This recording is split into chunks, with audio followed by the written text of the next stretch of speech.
కొమరం భీం జిల్లాలో బీఆర్ఎస్కు షాక్ తగిలింది. జిల్లాలోని వాంఖిడి మండలానికి చెందిన 18 మంది ఆదివాసీ సర్పంచులు ఆ పార్టీకి రాజీనామా చేశారు. వాంఖిడిలో ఏర్పాటు చేసిన విలేకరుల సమావేశంలో సర్పంచులు ఈ విషయాన్ని వెల్లడించారు. గ్రామాల్లో అభివృద్ధి జరుగుతుందన్న ఆశతో 2019లో పార్టీలో చేరామని, కానీ ఇప్పటి వరకు ఎలాంటి అభివృద్ధి జరగలేదని ఆవేదన వ్యక్తం చేశారు.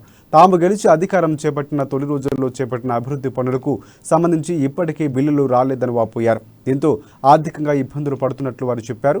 ఈ విషయమై బీఆర్ఎస్ జిల్లా అధ్యక్షుడు సిర్పూర్ ఎమ్మెల్యే కోనేరు కోనప్ప మాట్లాడుతూ ఎమ్మెల్యే ఆత్రం స్కూతో కలిసి వారికి నచ్చజెపుతామని, సమస్యల పరిష్కారం కోసం సమిష్టిగా కృషి చేస్తామని పేర్కొన్నారు.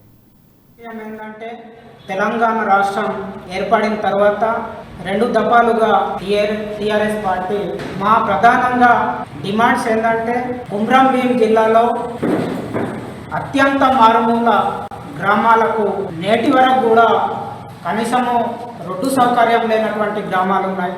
నేటికి డెలివరీ సమయంలో అమాయక ఆదివాసీ గర్భిణులు చనిపోతున్నారు. ఇలాంటి సమస్యలు చాలా మేము ఎమ్మెల్యే గారికి కూడా విన్నవించడం జరిగింది. ఏ పార్టీ సపోర్ట్తోనూ కూడా మేము గెలవలేదు. అందరూ స్వతంత్రంగానే మేము సర్పంచులుగా ఎన్నికైనటువంటి వాళ్ళం. మేము సమయం గడుపుతున్నప్పటికీ కూడా మాతో కనీసం కూర్చొని మాట్లాడే తీరిక కూడా స్థానిక ఎమ్మెల్యే గారికి లేదు. విషయం ఏంటంటే తెలంగాణ రాష్ట్రం ఏర్పడిన తర్వాత